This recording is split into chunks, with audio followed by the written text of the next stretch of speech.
Tonight, breaking news as we come on Jeffrey Epstein's birthday book. Some lawmakers releasing an image they claim is the letter from President Trump to Jeffrey Epstein. The House Oversight Committee obtaining the book, receiving subpoenaed documents from Jeffrey Epstein's estate, including that book and the letters inside, including one purportedly by President Trump, including a line saying, "We have certain things in common." Tonight, the president denies writing the letter. Also breaking news as we come on the air here in the West tonight, a massive wildfire exploding outside San Diego. Flames destroying multiple structures. Residents ordered to evacuate, the latest from the scene. Also breaking, the horrific images coming in. 2 gunmen opening fire at a bus stop in Jerusalem. Ian Panel on the scene. Tonight, harrowing images, a jet overshooting a runway in Boca Raton, Florida, and the scare for passengers flying to the Caribbean on this jet. The jet appearing to lose its right landing gear the moment it hits the runway. Images from inside the cabin, passengers escaping down emergency slides. Tonight, police say a 13-year-old planning to open fire at a school and what they have now found inside the family home. The horrific attack, ABC News obtaining chilling images. Police say the suspect sitting behind an unsuspecting passenger on a train, rising up and then attacking her. Other passengers trying to save her. Tonight, the Supreme Court handing President Trump a major victory in his immigration crackdown, and the president igniting a firestorm by posting an image referencing bringing a war to Chicago. Jury selection underway tonight for the suspect accused in the attempted assassination of President Trump while he was golfing near Mar-a-Lago. Tonight, the president now celebrating a West Point alumni group that is now canceled in honor for actor Tom Hanks.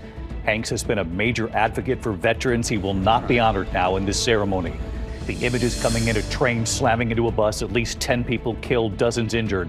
The dramatic rescue of a woman in Michigan. She was competing in an online survival show. She was lost in the woods. Tonight, the country music star and his wife and the loss of their new baby. And we remember a singer and songwriter, and you'll definitely know his music. From ABC News World Headquarters in New York, this is World News Tonight with David Muir. Good evening, and it's great to have you with us here on a Monday night. We do begin tonight with breaking news in the battle to release the Jeffrey Epstein files. Tonight, the House Oversight Committee receiving some documents that it had subpoenaed from the Jeffrey Epstein estate, including a birthday book filled with letters marking Epstein's 50th birthday from many of his friends. Tonight, Democrats releasing an image of the sexually suggestive birthday letter that they say was written and signed by President Trump to Epstein in 2003. The president and the White House tonight saying he did not write it. Jay O'Brien leading us off from Capitol Hill tonight. Tonight, under subpoena, the estate of sex offender Jeffrey Epstein delivering to the Republican-led House Oversight Committee the so-called birthday book, a collection of messages given to Epstein for his 50th birthday, including this one, allegedly from President Trump. Democrats on the committee posting the letter online. A crudely drawn outline of a woman's body around lines, including, "We have certain things in common, Jeffrey. Enigmas never age. Have you noticed that?" And at the bottom, this, "A pal is a wonderful thing. Happy birthday, and may every day be another wonderful secret." The typed signature, Donald J. Trump, and underneath, handwritten in thick marker, Donald. News of the letter's existence was first reported back in July by the Wall Street Journal. At the time, Trump called it fake. I don't even know what they're talking about. Now, somebody could have written a letter and used my name. Then saying this. I'm not a drawing person. I don't do drawings of women, that I can tell you. They say there's a drawing of a woman, and I don't do drawings of women. The president quickly filing a $10 billion defamation lawsuit against the Journal and its conservative owner, Rupert Murdoch. Tonight, the White House doubling down. Press Secretary Caroline Leavitt writing, "President Trump did not draw this picture and he did not sign it," saying Trump's lawyers will continue to aggressively pursue litigation. Trump and Epstein were friends for more than a decade in the 1990s. The birthday book was given to Epstein in 2003. 3 years before he was first arrested for sex crimes. The messages were compiled by Epstein's accomplice Ghislaine Maxwell, currently serving 20 years for sex trafficking. She described the book in her recent interview with Deputy Attorney General Todd Blanche. I coordinated the putting together of the book, and in some instances I called people to ask them to contribute. Blanche, who used to be the president's personal lawyer, asking Maxwell if Trump had contributed a message to the book. She told him she didn't remember.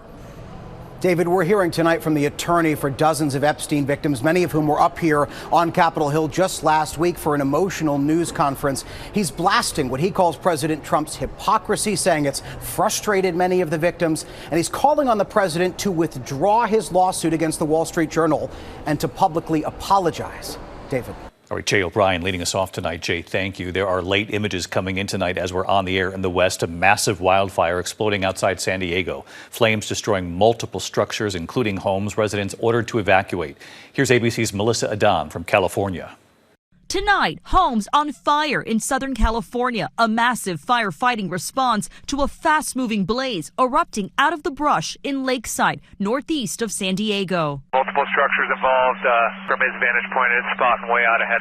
The fire breaking out just before 3 p.m. local time. Families in the area told to evacuate. Chopper video from our San Diego affiliate KGTV showing multiple structures engulfed. At least one person injured. It's not clear the extent. Firefighters stopping forward progress on the fire after about an hour, but the damage was already done. CAL FIRE saying at least 4 structures were destroyed. David, dry conditions and gusty winds are fueling this fire. A wind advisory is in effect in this area through tomorrow. David. Melissa Adan from California tonight. Melissa, thanks. The other breaking news, there are horrific images coming in tonight from Jerusalem. There's been a terror attack. 2 gunmen opening fire at a bus stop. At least 6 people killed, more than a dozen wounded. Our chief foreign correspondent, Ian Pannell, on the scene. This was the moment Palestinian gunmen opened fire on commuters waiting at a bus stop in Jerusalem today. A dashcam video capturing terrified passengers fleeing for cover. 2 gunmen targeting passengers before boarding a packed bus, opening fire, killing 6 and wounding more than a dozen. An off-duty soldier and other bystanders stepping in, returning shots and killing the 2 attackers. This is where the attack happened this morning. You can clearly see the 4 bullet holes. This is actually the bus behind, with tens and tens of people running for cover. Without claiming responsibility, Hamas praising today's attacks as the IDF escalates its aerial assault on Gaza City. Dramatic video showing some of the 50 high-rises being leveled in the last 2 days in what Israel says is the pursuit of Hamas. David, despite the violence, President Trump's still hopeful that a ceasefire and hostage deal can be done, issuing a final warning to Hamas to accept it or face consequences. But tonight, the militants pouring cold water on the US proposal, saying it doesn't offer any guarantees of an end to the war. David. Ian Pannell. Ian, thank you. Back here at home tonight in 2 separate scares for passengers. First, harrowing images tonight showing a jet overshooting a runway in Boca Raton, Florida. The system on that runway that helped stop the plane. And frightening moments for passengers flying to the Caribbean, the jet appearing to lose its right landing gear the moment it hits the runway. Passengers escaping down emergency slides. Victor Oquendo from Florida, first on this jet overshooting the runway in Boca Raton. Tonight, harrowing new video of a small jet overshooting a runway as it landed in Boca Raton, Florida, less than a mile from a busy road. I do have crash vehicles inbound. The FAA saying the aircraft arriving from Las Vegas was stopped by a specially designed bed of lightweight, crushable material intended to slow down aircraft. The plane carrying 4 people last week. No serious injuries reported. And tonight, this dramatic hard landing seen on live stream video. The right landing gear appearing to collapse as a WestJet plane touches down on the Caribbean island of St. Martin. Video circulating online appearing to capture the frightened screams inside the cabin on Sunday. The 164 passengers and crew on board from Toronto evacuating down emergency slides at the Princess Juliana International Airport. Authorities saying no injuries were reported, but 3 people were taken for medical evaluation out of an abundance of caution. David, as for that safety system in Boca Raton, there are at least 70 airports across the U.S. that use them. It stopped a plane in Chicago with 2 people on board last week. No serious injuries reported. David? Yeah, that system doing its job. Victor Oquendo. Victor, thank you. We have learned tonight police have arrested a 13-year-old boy. They say he was planning to open fire at a school outside Seattle, and what they've now found inside the family home. Here's Trevor Ault. Tonight, police in Washington say this is the arsenal of weapons found in the home of a 13-year-old boy who they believe was planning a school massacre. This was something major that was going to happen. The young suspect appearing in court today pleading not guilty to multiple felonies. In charging documents, prosecutors say the teen had written multiple threats on social media, sharing photographs holding semi-automatic rifles dressed in the attire of past school shooters. One post saying in part, "My time is almost here. I hope I kill you all." It was very obvious. It was a matter of time before people were going to be hurt. Authorities claim in his room they found a gas mask and a backpack full of ammunition, including several AR-style magazines which had writing on them referencing mass shootings. And David, police tell us they seized nearly 24 weapons from the suspect's home, and they say many of them were 3D printed and untraceable. David. Trevor Alt tonight. Trevor, thank you. Now to the horrific attack making national headlines. ABC News now obtaining chilling images. Police say the suspect sitting behind an unsuspecting passenger on a train in North Carolina, then rising up and attacking her. We will not show the video of the attack itself, but we warn you this is disturbing. Here's Stephanie Ramos. Tonight, growing outrage after a gruesome random attack on a commuter train in Charlotte. The newly released surveillance video begins like an ordinary night. Irina Zarutska getting on the train, still wearing the hat and t-shirt from the restaurant where she just finished her shift. Seated behind her, in the red sweatshirt, is DeCarlos Brown Jr. About 4.5 minutes later, Brown rises from his seat, and unprovoked, the video shows him stab her multiple times. Brown walking through the car with blood dripping behind him as a crowd of people rushed to tend to Zarutska, who was declared dead at the scene. Officers arresting Brown as he stepped off the train. 23-year-old Irina Zarutska was born in Kyiv. She fled the war in Ukraine with her family in 2022, who write in her obituary that she was a gifted and passionate artist and loved animals. DeCarlos Brown is a repeat offender with a violent history, including armed robbery, with a misdemeanor case pending at the time of the attack. He's now facing first-degree murder. The incident drawing national attention and outrage from President Trump, who spoke against cashless bail. Cashless bail started a wave in our country where a killer kills somebody and is out on the street by the afternoon. In many cases, going out and killing again.